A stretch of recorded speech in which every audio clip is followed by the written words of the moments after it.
6th, 1996, a mysterious explosion destroys the Chernobyl research facility near Moscow. Lucifer Alpha, a powerful biological weapon under secret development there, is released into the atmosphere, creating a deadly biohazard. Carried by the trade winds, Lucifer Alpha spreads throughout Eastern Europe and Eurasia, destroying 80% of the populace. Half of the world's people die. The greatest biohazard in history later becomes known simply as the catastrophe. But at this time, who could have possibly imagined that the ultimate biohazard wouldn't occur for another half-century? 50 years later, mankind faces its greatest crisis, the appearance of a mysterious android life form. Its purpose and origin are unknown. Is it a new form of weapon? Or perhaps an invasion from some other world? They appear during winter, killing humans and infiltrating society by taking the place of their victims. Employing an artificial skin, they can sweat and even bleed. Part organic, part machine, they're almost impossible to distinguish from those they kill.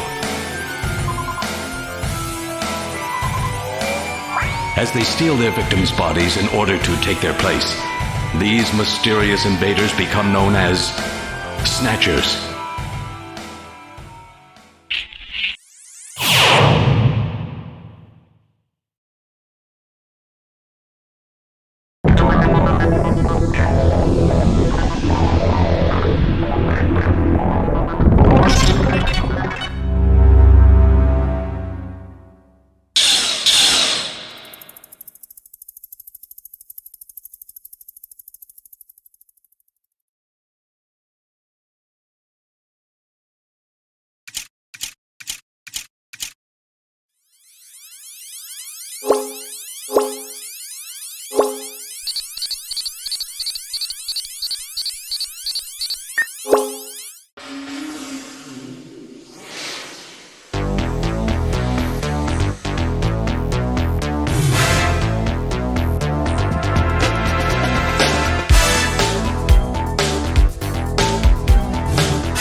was work? Everything okay? Gillian, what is it? What's wrong? Jamie, I've become a junker. A junker? Gillian, but why? Jamie, you know why. It's the only way we can regain our lost memories. Snatcher is the only word that keeps coming back every time we try to remember our pasts. I have to face them to find out why. Yes, but I can sense that there is something terrible hidden in our past. And if we remember it, it will destroy us. Jamie!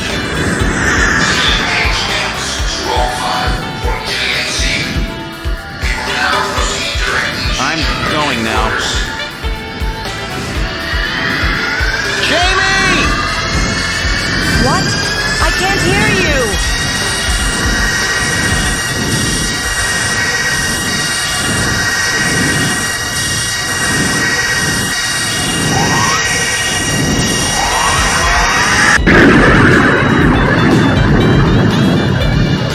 Seed, estimated age 31.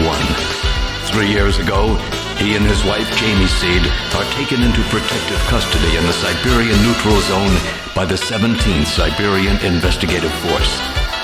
Both Gillian and Jamie suffer from severe amnesia, their memories of events prior to being picked up in Siberia lost in a mysterious mental fog. 2 years ago, after a vain attempt to rebuild their marriage, Jamie and Gillian separate. Following extensive special military training, Gillian is ordered to report to Neo-Kobe City as a junker, effective today.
I'm Gillian Seed. I've been assigned to Junker headquarters effective today. Oh, you're Mr. Seed. Please forgive me. My name is Mika Slayton. I'm the administrative assistant and operator here at Junker headquarters. Very pleased to meet you.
Mr. Seed? Gillian's fine. You can call me Gillian, Mika. Okay, Gillian. I'll open the main door and show you around headquarters.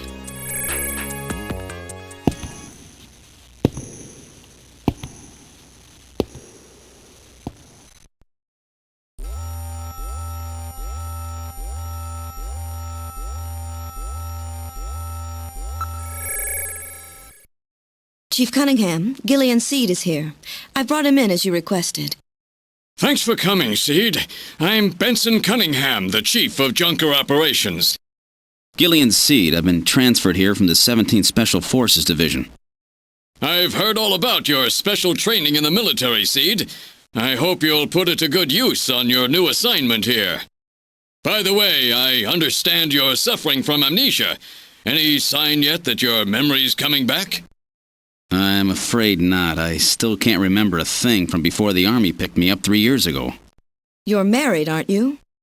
Yes, but we're separated now. She has amnesia as well, and without any memories between the two of us, I'm afraid there was very little to base a good relationship on.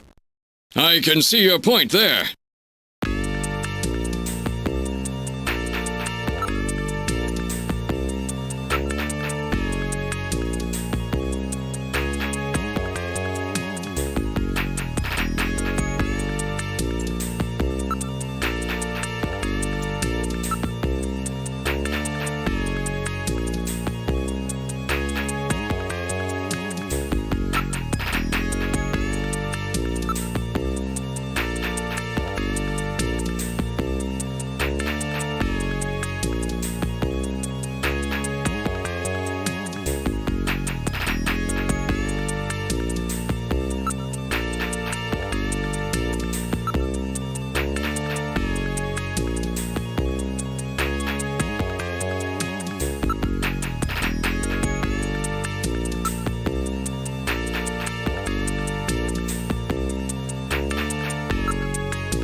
That should be enough to make your duties as a junker quite clear. This is your junker ID card. It will identify you as a junker. Carrying it allows you to exercise your special authority. I see. Sort of like a police officer's badge, huh? And here's some money. It's not much, but you'll need it to carry out your investigation. Cash? Credit cards aren't accepted in some regions of the city. You'll need this sooner or later. Sounds like it's a rough place out there. Go see Harry, the engineer. He's got your equipment ready for you.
Oh, good, Harry's back. Great to meet you. You're Gillian Seed, right? Haven't we met somewhere before? No, I don't believe so. Really? Well, I guess I must be imagining things.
I know. All right, allow me to introduce the Navigator, which I designed especially for you. Hey, Metal Gear, get out here.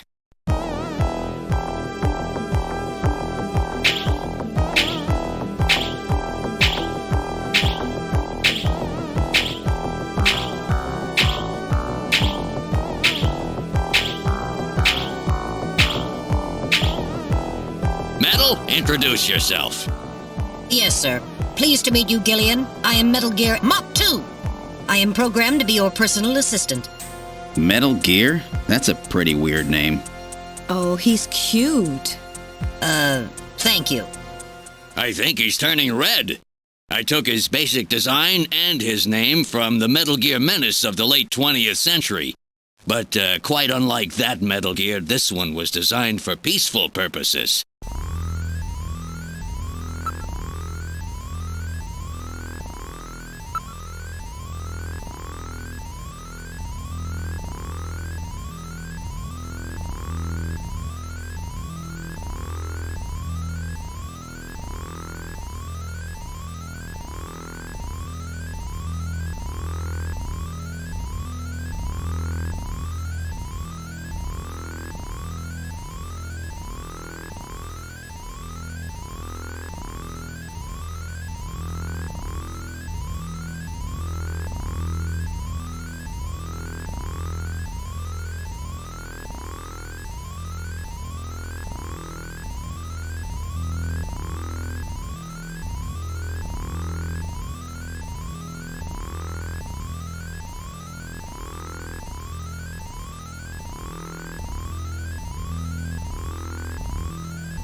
Oh, that's right. Don't panic yourself. I got it right over here. This is your blaster, the official weapon of a junker. It's got full user feedback circuitry, adjusting itself to your reaction time. In other words, it's just as good as you are. What do you think? Here, see how she feels. It's unbelievably light. You bet it is. This ain't one of those ray guns the Army uses. She's put together with the latest carbon polymers and ceramics, not affected by heat one bit. And her ergonomic design optimizes both functionality and firepower. Well, what do you think, Gillian? I'll take it.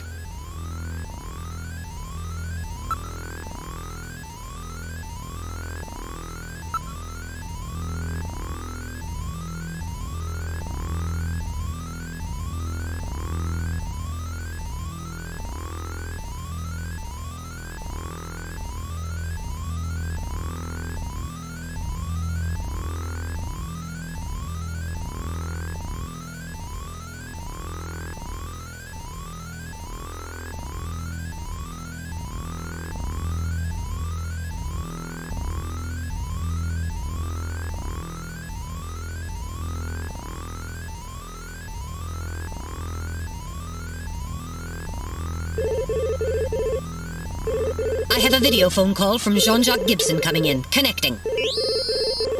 Junker HQ, this is Gibson. I've cornered a probable male snatcher. I'm in the abandoned factory in the M District. Request immediate backup. Gillian, that means you. You better head out right away. Jean needs your help. We must hurry. We'll use a turbocycle to travel to the scene. Be careful, Gillian. This is a turbocycle, specially designed for junker use. In addition to three-wheeled ground travel, it is capable of hovering and high-speed flight. The vehicle is also VTOL capable, so takeoffs and landings in narrow areas present no difficulty. A flying tricycle, huh? I just came in one of these things. We have been assigned this vehicle for use in our investigations.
Now departing for the abandoned factory.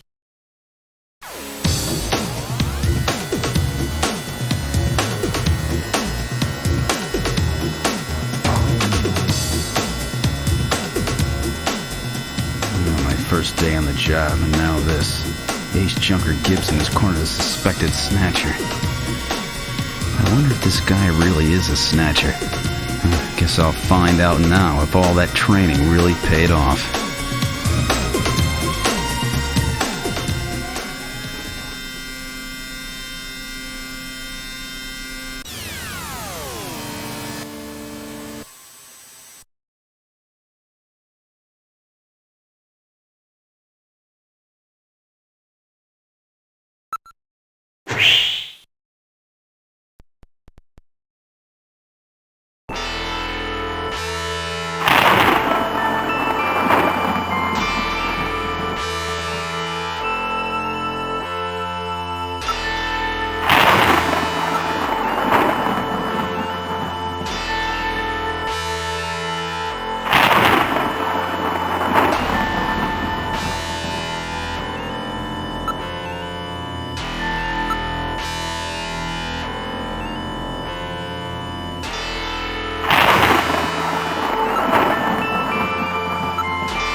What was that? A male scream. Perhaps something has happened to Jean-Jacques. Gillian, please use extreme caution. I read multiple moving objects within the factory. This could indicate the presence of Snatchers or Insectors. Insectors? What in the world's that? A spider-like robot used by Snatchers as security devices. Though compact in size, they are armed with needle guns. Use extreme caution.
What the?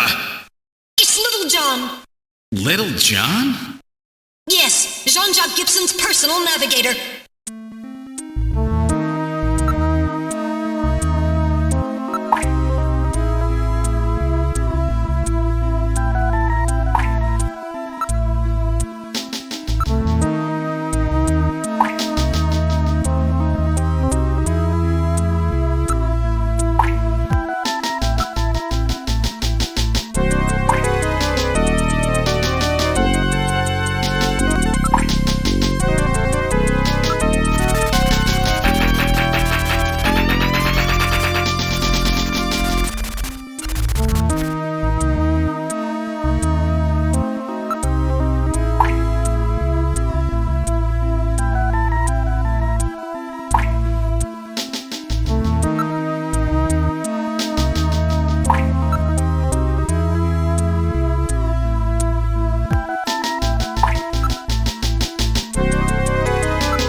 What do you think? Can you get this memory chip out of there in one piece? I will attempt it. Now retrieving memory chip. Memory chip retrieved.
Dear God.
Analyzing recovered hair sample. Analysis complete. Results on the display. 1. Chromosomal analysis of cells from the papilla and root reveal 46XY. Subject is male. 2. Hair color, brown. Hair structure reading of 65 indicates European subject, wavy hair. 3. Attachment of root structure and thickness of the base of the strand suggest hair was pulled out of follicle. 4. Enzyme antibody analysis indicates subject is blood type A, Rh factor negative. 5. Cell component distribution indicates presence of artificial protein compounds. The results of the analysis strongly suggest that the strand of hair was pulled from the scalp of Jean's attacker during their struggle. This strand of hair almost certainly came from a male European, blood type A negative Snatcher.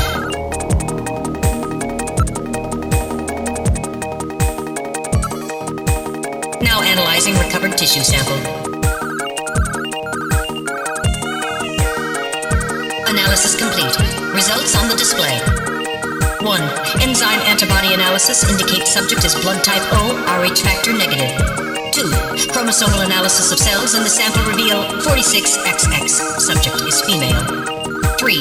Cell component distribution indicates presence of artificial protein compounds. 4. Number of melanocytes in sample indicates that subject is Caucasian. The results of the analysis strongly suggest that the tissue sample, a cluster of skin cells, was scraped from the subject during a struggle with Jean. These skin cells almost certainly came from a female European, blood type O negative Snatcher.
A major lesion on the caloric region of the gastric membrane. So, Jean had an ulcer, huh? Yes. In addition, I read a substantial quantity of partially digested organic compounds. Organic compounds? If you can determine the composition and the degree to which the food's been digested, we may be able to figure out where Jean's been.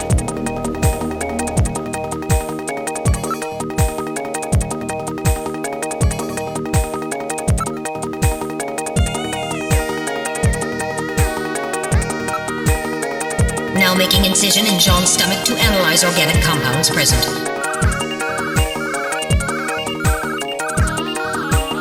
Analysis complete. Results on the display. Results of the analysis indicate the organic compounds are primarily composed proteins that have been exposed to digestive acids for approximately 3 hours. Amino acid structure of the protein suggests the meat is that of a buffalo. Buffalo meat? Yes, buffalo meat. The results indicate that Jean ate buffalo meat somewhere about 3 hours before he was killed. I'm reading movement.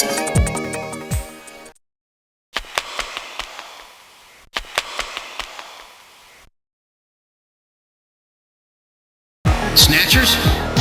Unable to confirm. I suggest we investigate.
Whoa!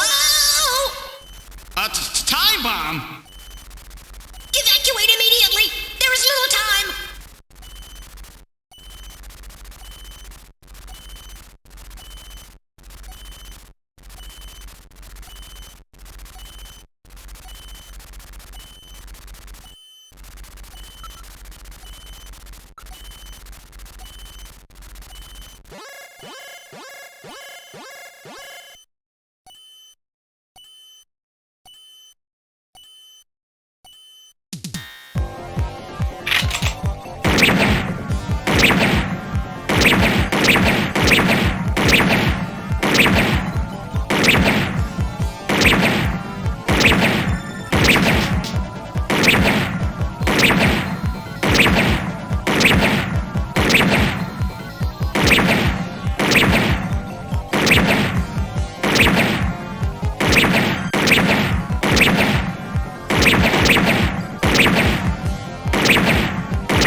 We're getting out of here!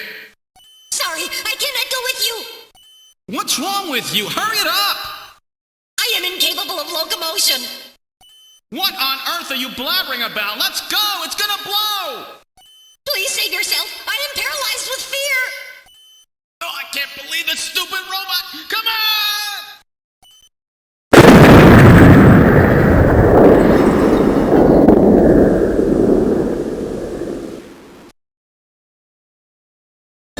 Jeez, my ears are really ringing. That's because you left the volume turned up. Damn snatchers. There is no need for concern. I have stored all the information about the evidence and the area in my memory. We should return to Junker headquarters.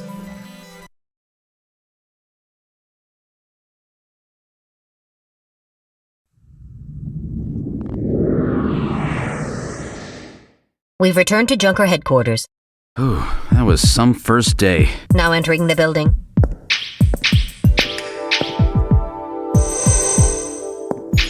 We've entered the lobby. Gillian, I heard about Jean. I'm sorry. I wish I could have done more. You performed your duties quite satisfactorily. That's right. It's not your fault, Gillian. Don't worry about it. By the way, the chief is waiting for you. This is the chief's office. Well, Seed, that was a pretty rough first assignment to draw. You made a great effort, though. I've studied the data transmitted back by Metal Gear, so I know all about what happened out there. It's too bad about Gibson. He was a great junker. Seed, I need you to take over for him. You're the only one I've got left who can battle this Snatcher menace.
Well, so our new junker has returned. I register high alcohol levels. Harry is intoxicated. I really thought you were better than that. Harry! What kind of backup was that supposed to be? If you were a better junker than that, Jean wouldn't have had to die out there. Harry, that statement is incorrect. Don't worry about it, Metal. Harry's right. Jean. Sorry, it's not your fault. Metal, would you give Harry the memory chip we pulled out of Little John? Of course. Harry, this is Little John's memory chip.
kind of medicine is this? I'll perform an analysis. Acid inhibitors, membrane-protecting agents, H2 blockers. This is medication for an ulcer. Jeez, it looks like Jean's stomach was really in terrible shape. Then what was he doing eating buffalo? It seems a little unusual. Perhaps there was some reason that he had to eat buffalo.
Hi, Jamie speaking. Oh, Gillian, how are you?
hell are you? I'm an acquaintance of Gibson. I need some information. You an investigator too, huh? Can't trust him. All right, let's have the password. The password?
The number you have reached is not in service at this time.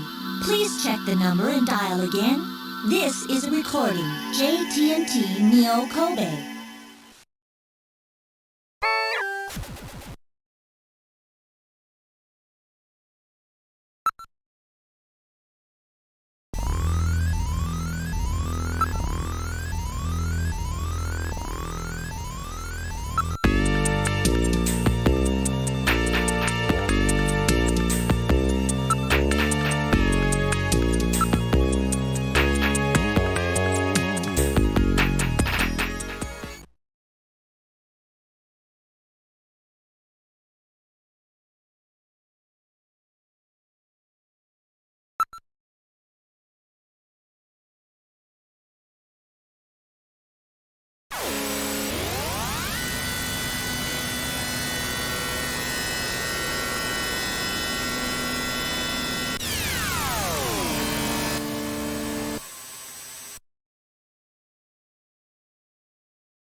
I'm very sorry about all of that. I'm Katrina Gibson, Jean's daughter.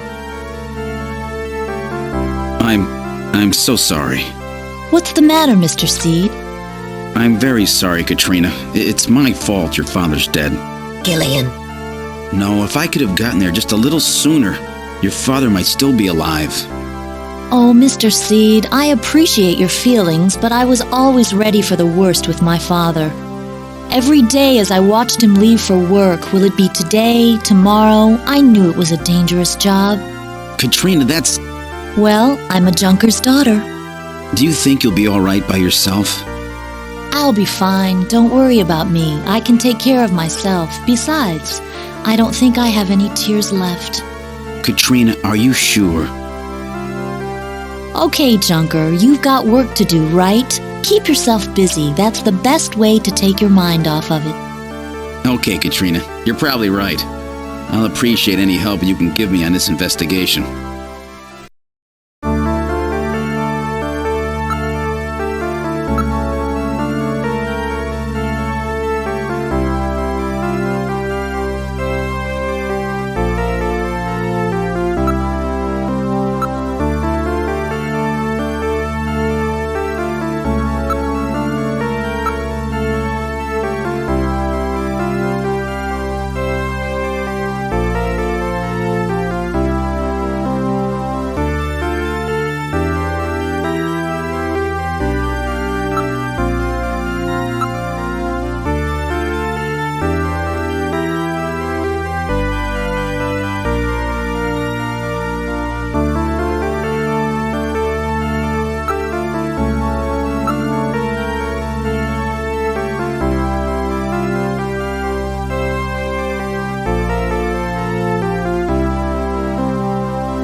Snatcher Investigation File. Why do Snatchers appear in the winter? Why are Snatchers nocturnal? I believe I have found the answer to these questions. Snatchers' vampire-like behavior is due to their desire to avoid exposure to sunlight. The reason they dislike sunlight is because of their defective artificial skin. Long-term exposure to ultraviolet rays causes overproduction of melanocytes in the epidermis of their artificial skin, leading to a form of skin cancer with the characteristics of melanoma. In other words, what we call simple sunburn is fatal to them. This relationship between ultraviolet rays and their artificial skin should give us a way to track them down. It should take at least 6 more months before they can develop a form of skin which overcomes this defect. These conclusions suggest several useful methods for locating and identifying Snatchers. 1. Investigate skin condition. Check for any evidence of melanoma. 2. Check for odor. Cancer cells secrete a unique foul odor. 3. The presence of pollen. Snatchers are believed to hide in areas plentiful in Snow 9, a snow-like bioengineered pollen crystal. As such, Snow 9 can always be detected in places they appear. Snow 9 is an allergen, causing throat pain and sneezing. 4.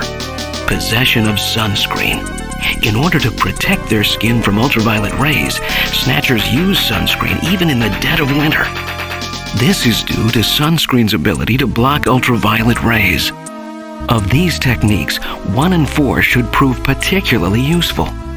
In addition, besides working to prevent this skin cancer, Snatchers maintain facilities for treating artificial skin which has actually become cancerous. I have succeeded in identifying the hospital where this is performed. P.S. Watch out for a bounty hunter named Random Hajil.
What's wrong with Alice? Is there something out there?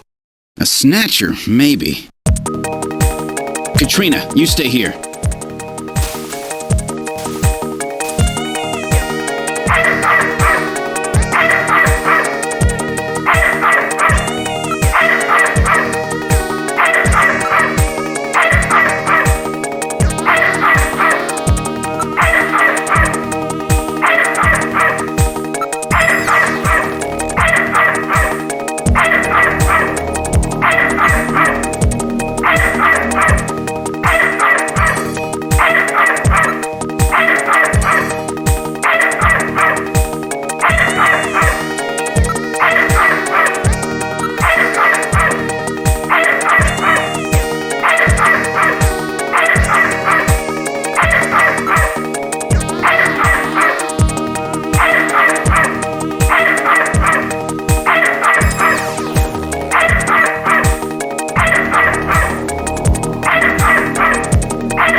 What? Ah, it's just a crow. Stupid bird.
Let me give you my address and video phone number.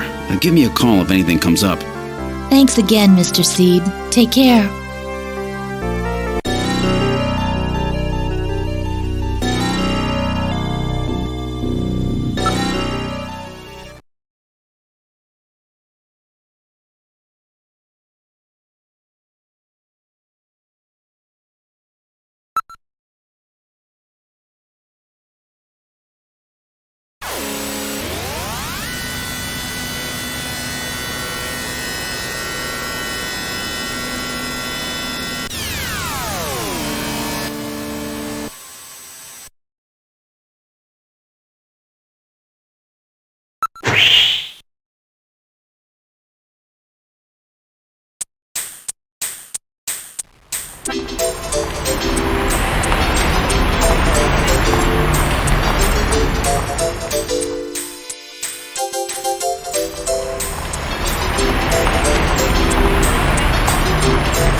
You Napoleon? Well, let's keep this short, okay? The Snatcher sees me here, and I'll be the next one eliminated.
Welcome to Outer Heaven!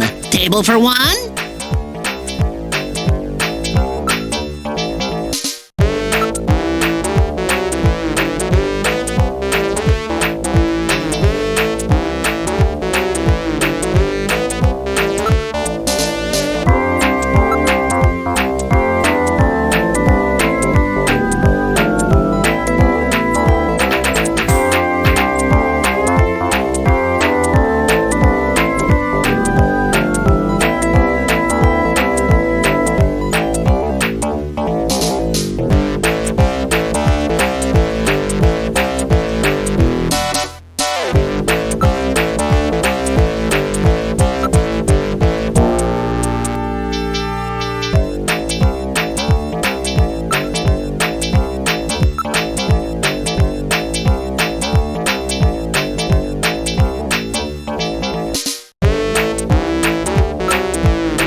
you for calling Plato's Cavern, the store with everything.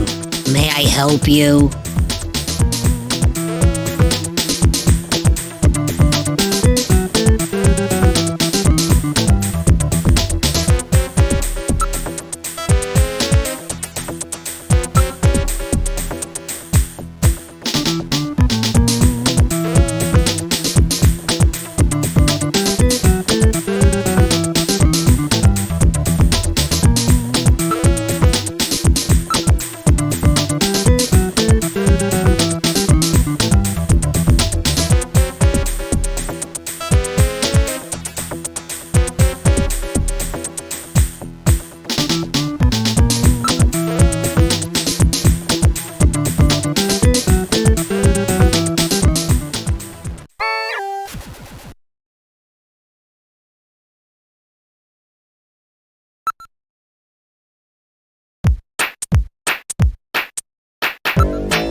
Let's try one of these floating pizza things. Sounds good to me. Give us 2 regular Neo Kobe pizzas. 2 coming up. You gotta put it in the soup yourself, okay? Okay. Here we go, Metal. Here's yours. Let's put them in on the count of 3, okay? They get bland and soggy if they stay in too long. No problem. Ready? 1, 2, 3. Very good. Now in a few seconds, they'll come floating up. When they do, pull yours out right away, okay? Don't mess it up. I'm ready. Come on up, little fellas. Hey, here comes one. Oh, that's mine. Come here, you. Nice snag there, Metal. Hey, where's mine? Oh, this is unusual. Oh. I wonder what the problem is. I want my pizza. Where's my pizza? What's the problem? Yours not coming back up? My pizza? Hey, really sorry about that. Happens every now and then. You'll forgive us there, won't you now, buddy? Gillian, perhaps we should go. My Neo Kobe pizza. It sank just like the rest of this city's gonna. Let's get going, Gillian.